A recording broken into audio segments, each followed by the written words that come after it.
Okay, TBH Labs နေကြိုဆိုပါရစေကျွန်တော်ဂျားထဲမှာလည်းတော်တော်ပျောက်သွားတယ်ပေါ့နော်လူလဲ COVID ထိပြီးတော့မျောပဲကျန်တော့တယ်ဆိုတော့ကျွန်တော်ဒီနေ့ full review လုပ်ပေးမှာက Redmi ရဲ့ Redmi Note 11S ပါ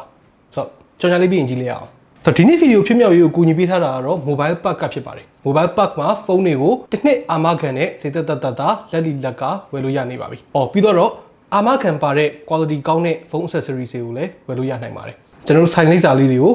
ဒီမှာစာလေးထိုးပေးထားပါတယ် Okay ဆိုတော့ကျွန်တော်တို့ပထမဦးဆုံးဖုန်းအကြောင်းကိုဘာမှမပြောခင်တခြားပြောစရာရှိကြလေးတွေပြောရအောင်ဒီဗီဒီယိုကိုမကြည့်ခင်သိထားသင့်တာကXiaomi မှာ Redmi ပေါ့နော် Redmi Note series ပေါ့အဲ Redmi Note series က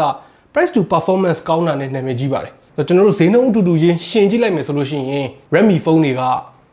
performance ပိုထွက်လေရှိတယ်ပေါ့နော်ဒါပေမဲ့ Redmi Note 11S က price to performance ကြောင့်ဝယ်သင့်တဲ့ဖုန်းတစ်လုံးမဟုတ်တော့သိကြတယ်ဆိုတော့ price to performance ကိုမှလိုချင်တဲ့သူကတော့ဒီဖုန်းကြော်လိုက်လို့ရတယ်လို့ပြောလို့ရတယ်ဒါပေမဲ့အဲ့လိုပြောလိုက်လို့ဒီဖုန်းကဘာမှသုံးစားလို့မရတဲ့အနေထားတော့လည်းမဟုတ်ဘူးသူ့မှာထူးခြားချက်လေးတွေပုံမှန်မဟုတ်တဲ့ကောင်းနေတဲ့အချက်လေးတွေရှိတယ်အထူးသဖြင့်ကတော့ဒီ Redmi Note 11S မှာတိတိကျကျကောင်းတာကသူ့ရဲ့ကင်မရာပါဆိုတော့အဲ့ဒီအကြောင်းကနောက်မှလာမယ်ပေါ့နော်ပထမဦးဆုံးကျွန်တော်တို့ထုံးစံတိုင်းပဲဒီဖုန်းရဲ့ physical appearance နဲ့သူ့ကိုကန်ရတဲ့ခံစားချက်ကိုကျွန်တော်တို့ပြောပြမယ်ဒီဖုန်းကလည်းနည်း boxy ဖြစ်သွားတယ်ပြောရရင်ဒီဘေးပေါင်တွေပေါ့နော်ဘေးပေါင်တွေကလုံးဝ flat တွေဖြစ်သွားတယ်အပေါ်အောက်ဘယ်ညာအကုန် flat ပဲ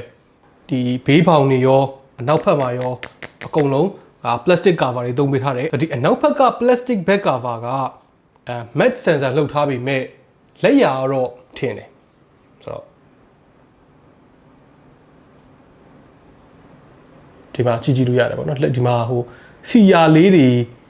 နည်းနည်းထင်တယ်အဲ့ဒီထင်တဲ့ကောင်ကလည်းနည်းနည်းပြန်ဖြတ်ရခက်တယ်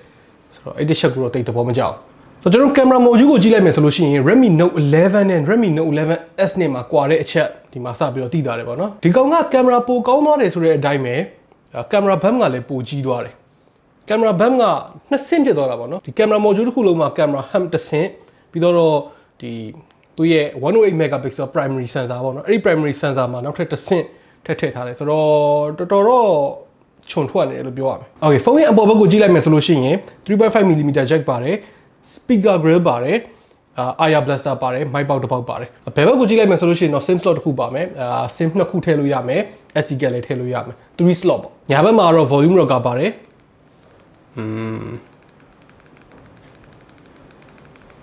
button လေးတွေကတော့ satisfying ဖြစ်တယ်။ပြီးတော့ power button နဲ့တွဲထားတဲ့ fingerprint scanner ပါတယ်။အရှိဘက်က screen ကတော့ 6.43 လက်မ 1080p 90Hz display အလဲမှာ punch hole display လေးနဲ့ဆိုတော့သူ့ရဲ့ display က 1080p 90Hz AMOLED လည်းဖြစ်တယ်ဒါပေမဲ့ဒီနှစ် Android phone ပေါ့နော်ဒီနှစ်budget mid range Android phone တွေအတိုင်းပဲ Android display fingerprint မပါဘူးခုနကကျွန်တော်ပြောတဲ့အတိုင်းပဲ power button နဲ့မှတစ်ခါထည့်ပေးထားတယ်ကျွန်တော်ကတော့အဲ့ဒီအချက်ကို complaint တော့မတက်ချင်ဘူးဘာလို့လဲဆိုတော့သူ့ရဲ့ဒီ side mounted fingerprint ကတော်တော်အလုပ်ဖြစ်တယ်ဆိုတော့ Android display ဟုတ်တာမဟုတ်တာတိတ်အရေးမကြီးလို့ထင်တယ်ကျွန်တော်တို့ဒီဘက်မှာသူ့ရဲ့ display ကတော်တော်လေးဘယ်လိုပြောရမလဲပြောပြခဲ့တယ် 120Hz မဟုတ်တာတော့အားနေချက်ပေါ့နော်ပြောလို့ရတယ်ပေါ့ 120Hz ကင်မှုတဲ့သူအနေနဲ့ကတော့အရင် smooth ဖြစ်တယ်ဆိုတဲ့ခံစားချက်မျိုးရမှာမဟုတ်ဘူးဒါပေမဲ့အဲ့ဒီ 120Hz မဟုတ်တာလွယ်တော်တော်ကောင်းတယ် color reproduction လားမိုက်ကြည်ဆိုတောက်နေတာပဲ brightness လား1000 nits အထိရတယ်ဒီဈေးနဲ့ဖုန်းတစ်လုံးက1000 nits peak brightness ရတယ်ဆိုတော့တော်တော်မိုက်တယ်နေအောင်လေးမှကြည့်မယ်ဆိုရင်လည်းတော်တော်ကောင်းတယ်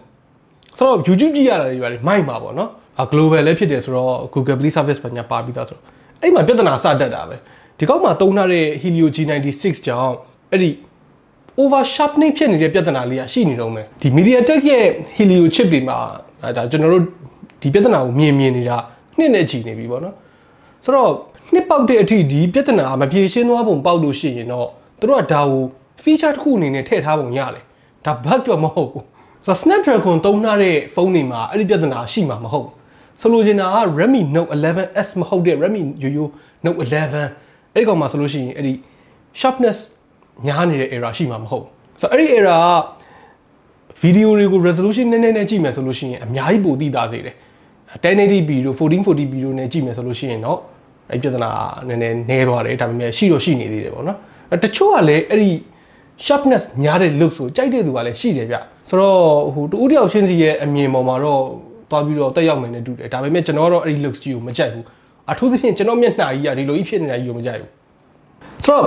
့ဒီ YouTube video တွေကြည့်နေရင်ကျွန်တော်တခုခံစားမိတာသူ့ရဲ့ speaker ကိုသူ့ရဲ့ speaker ဟို stereo speaker ဗျာအပေါ်မှာတစ်ခုအောက်မှာတစ်ခုနှစ်ခုပါတယ်ဒါပေမဲ့ပြဿနာကအတန်လည်းတိတ်မကျဲတယ်လို့အတန်လည်းတိတ်မကောင်းအပေါ်ဘက်မှာဒီ earpiece ကနေပြီးတော့အတန်ထွက်တာမဟုတ်ဘူးပေါ့နော်ဒီဘောက်ကနေထွက်တာပေါ့ဆိုတော့ earpiece ကတက်ဒီကောင်ကတက်လို့ထင်ရကောင်းထင်ရနိုင်တယ်ဟုတ်လဲဟုတ်ရင်ဟုတ်နိုင်တယ်ဒါပေမဲ့ကျွန်တော်ခံစားချက်ထဲမှာတော့သူ့ရဲ့ secondary speaker တော်တော်ဝဲတယ်အတန်ထွက်တယ်ဆိုရင်တော့လေးပဲထွက်တယ်ဗျာသိလားဟိုဒီ day တွေပါလေလဲဘာမှမပါသလိုအတန်လည်းအရန်တိုးတယ်ဒီမှာတစ်ချက်နားထောင်ကြည့်ပေါ့နော် Google Play Store ဘာညာအလုပ်လုပ်မယ်အလုပ်ရှုပ်မခံချင်ဘူးလုံးဝ worry free သုံးချင်တယ်ဆိုရင် Samsung phone တစ်လုံးကဒီဈေးမှာဘာတွေအားသာချက်ရှိမလဲအားနည်းချက်ရှိမလဲနည်းနည်းကြည့်အောင်ဆို unboxing လို့ရှိရင်ကျွန်တော်ပထမဆုံးစခံစားမှာသူ့ရဲ့ design နဲ့ build quality ပါအရင်ကလိုမျိုး entry level phone ဆိုပြီးတော့ design မှာအရင်အားနည်းနေတာမျိုးပြောင်းချိုးကြီးဖြစ်နေတာမျိုးမရှိတော့ဘူးရိုးရှင်းတယ် plastic ဒါပေမဲ့သူတို့အခေါ်ရဆိုလို့ရှိရင် plastic ပေါ့နော်သူက texture လေးပါတယ် grip လည်းကောင်းတယ်လို့ဆိုတော့ဒီ secondary speaker ကိုလက်နဲ့အုပ်ထားလိုက်ပြီဆိုလို့ရှိရင်လေအတန်ပိတ်လို့ပိတ်နေမှန်းတော့မှမသိတာဘူးအဲ့လောက်ထိသူရဲ့ secondary speaker မကောင်းဘူးပေါ့နော် okay ဆိုတော့ဘယ်အကြောင်းဆက်ပြောခြင်းလဲဆိုတော့ Helio G96 အကြောင်းဆက်ပြောခြင်းတယ် Helio G96 ကအရင်စုပ်တဲ့ SoC တော့မဟုတ်ဘူးဒါပေမဲ့ကျွန်တော်ဗီဒီယိုအစတုန်းကပြောထားသလိုမျိုးပဲဒီဖုန်းကို price to performance ကောင်းတယ်လို့ညွှန်းရလောက်တဲ့အထိ performance ကတော့မကောင်းဘူး game ဆော့လို့မရဘူးမဟုတ်ဘူးရတယ်ဒါပေမဲ့ကောင်းတယ်ဆိုတဲ့ result ကတော့ပေးမှာမဟုတ်ဘူးဒီလိုတွေသုံးတာမှာတော့ snappy ဖြစ်တဲ့လောက်ဖြစ်တယ်မြန်တဲ့လောက်မြန်တယ်ဆိုပေမဲ့ game ဆော့လို့တော့အရင်ကောင်းတဲ့ device တစ်ခုတော့မဟုတ်တာသိကြတယ်ဆိုတော့ဒီကောင်းရဲ့ battery က 9000 mAh ပါတယ်189 gram ပဲရှိတဲ့ဖုန်းတစ်လုံးအနေနဲ့9000 mAh ဒီ screen size ရတယ်ဆိုတာဒါကောင်းတယ်ဆိုတဲ့အထက်မှာပါတယ် battery life ကလည်းသုံးကြည့်သလောက်တော်တော်လေးခံတယ်2ရက်လောက်အထိသုံးလို့ရနိုင်တယ်အားသွင်းမယ်ဆိုလို့ရှိရင်33 watt fast charging ဘူးထဲမှာတစ်ခါလေးပါပြီးသားဆိုတော့သူ့အားပြည့်သွင်းမယ်ဆိုလို့ရှိရင်ကျွန်တော်တို့တနာရီကြော်ပေါ့နော်တနာရီနဲ့10မိနစ်ဝန်းကျင်လောက်ထိစောင့်ရလိမ့်မယ် okay ဆိုတော့မင်းသားလာပြီဒီဖုန်းကိုရွေးချယ်တင်တဲ့တစ်ခုတည်းသောအချက်ပေါ့နော်သူ့ရဲ့ camera 108 megapixel main camera ပါတယ် ultra wide ပါတယ် macro ပါတယ် depth ပါတယ်ဆိုတော့ camera ၄လုံးပါတဲ့အထဲမှာတစ်လုံးမှတော့ telephoto မပါဘူး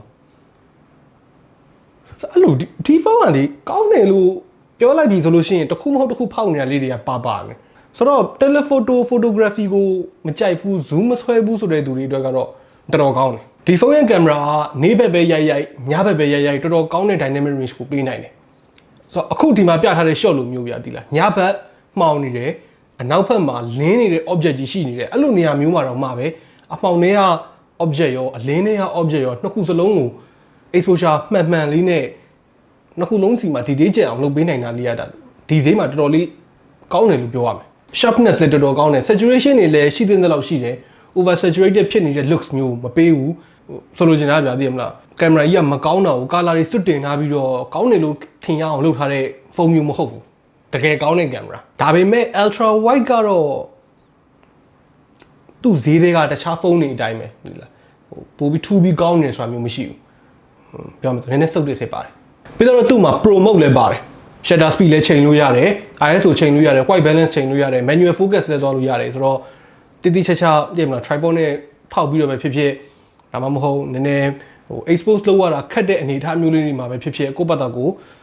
dial up လုပ်ပြီးတော့ကိုယ့်ဘက်ကိုသိရမလားအသေးကလိပြီးတော့ very good ဆိုတဲ့ပုံလေးတွေကိုဖန်တီးလို့ရတယ်ပြတ်လို့ပြတာမဟုတ်ဘူး selfie လည်းအရင်မဆိုးဘူးဟိုပုံမှန်ထက်နည်းနည်းလေးဖြူနေတာမျိုးလေးတွေတော့ရှိတယ် effect ကဘယ်လိုပဲဖြောက်ဒီကတော့ကျန်နေဆိုပေမဲ့မျက်နှာက